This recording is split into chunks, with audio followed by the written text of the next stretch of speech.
आपके जीवन में परमेश्वर अद्भुत कार्य करना है तो आपको चुपचाप रहना है। टेंशन करना, उत्तेजित होना, मन मर्जी से बातें करना, अपने मन मर्जी से गुस्से और क्रोध को दिखाना, ऐसा जीवन कभी भी परमेश्वर की ओर से उत्तर को पा ही नहीं सकता। हमें चुप रहना सीखना है, शांति से रहना हम सीखेंगे।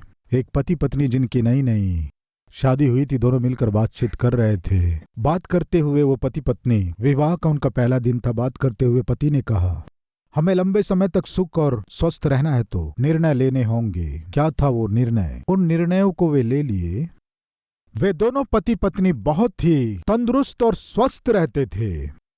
उसे देखकर एक दिन डॉक्टर बात करते हुए उनसे पूछा, तुम 70 साल के हो गए हो, तुम इतने स्वस्थ हो, इसका कारण क्या है? डॉक्टर उनका मित्र था तो डॉक्टर ने उनसे पूछा। तब इस मित्र ने कहा, हमारे स्वस्थ रहने का कारण यह है कि विवाह के प्रारंभ के दिनों में हमने एक निर्णय लिया। क्या निर्णय लिए थे आप लोग? कुछ नहीं, मैंने अपनी पत्नी से कहा, मुझे जल्दी गुस्सा आता है, इसलिए जब मुझे गुस्सा आता है तो मैं कंट्रोल खो देता हूं। तुम बिना कुछ सोचे, बिना कुछ ध्यान दिए अपने रसोई का घर का काम करते रहो। बोल बोल कर मुंह दर्द होकर मैं स्वयं चुप हो जाऊंगा। तुम अनावश्यक अपने मन को खराब मत करना, मैं अपनी कमी बता रहा हूं।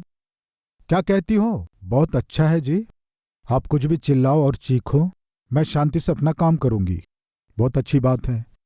यदि आपको कोई गुस्सा आएगा, आपका मूड खराब होगा, और तब जब तुम डांटने लगो, बताओ उस समय मैं क्या करूं?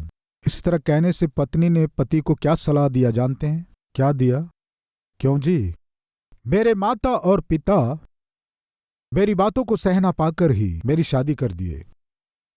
जन्माए हुए माता पिता ही सह नहीं पाए तो आप कैसे सह पाएंगे? ठीक है ठीक है, पहले बताओ कि मैं क्या करूं। अगर मैं कभी आपको डांटना शुरू की, समझो आप उसे सह नहीं पाओगे, इसलिए आप क्या करना, वॉकिंग के लिए चले जाना। कहां जाना है? सीधे वॉकिंग के लिए चले जाना। इस तरह से उसने सलाह दिया। तब डॉक्टर ने कहा, तुम जो कह रहे हो ठीक है, तुम यदि गुस्सा होने से तुम्हारी पत्नी को ध्यान नहीं देना, ये ठीक है। जब पत्नी झगड़ा करे, डांटे, तब तुम सहना पाकर तुम्हें वॉकिंग में जाना है। लेकिन ये बताओ, तुम 75 साल के होकर भी इतने स्वस्थ हो, इसका कारण क्या है? मुझे बताओ।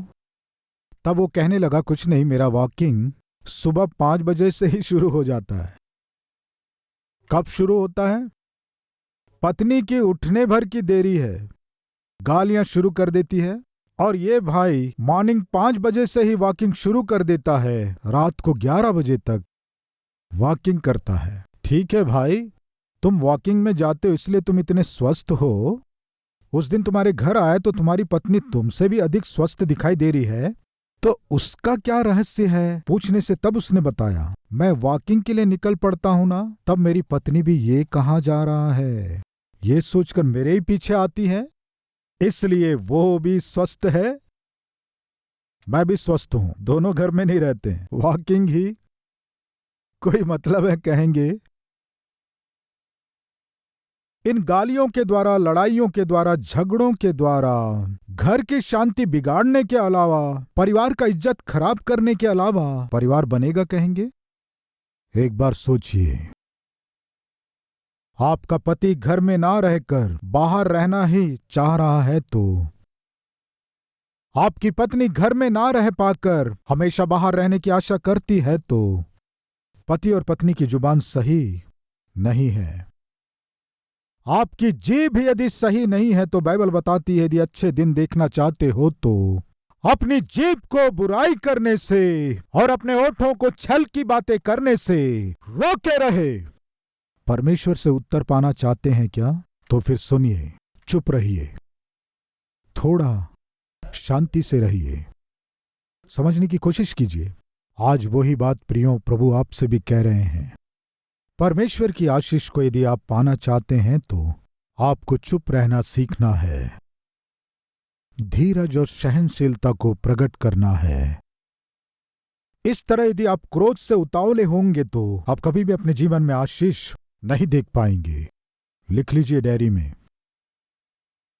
चुपचाप रहो, चीखो मत, चिल्लाओ मत, खामोश रहो। परमेश्वर के देने वाले उद्धार को अपनी आंखों से देखो। चुप रहो, तुम्हारे निकट अद्भुत काम होगा।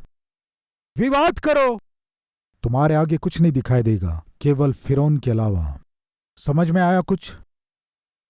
तुम्हारी जुबान सही नहीं होने से शत्रु तुम्हारे आगे तांडव करेगा। यदि तुम चुप रहोगे तो तुम्हारे आगे परमेश्वर के चमत्कार को, अद्भुत कार्य को तुम देखने पाओगे। इस सत्य को यदि हम जान ले तो कितना अच्छा होगा, कार्यों में रखने से कितना अच्छा होगा।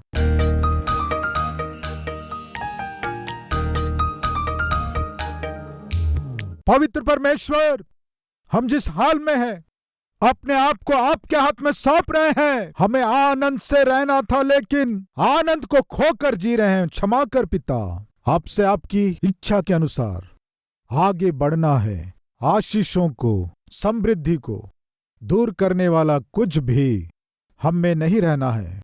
सहायता कीजिए।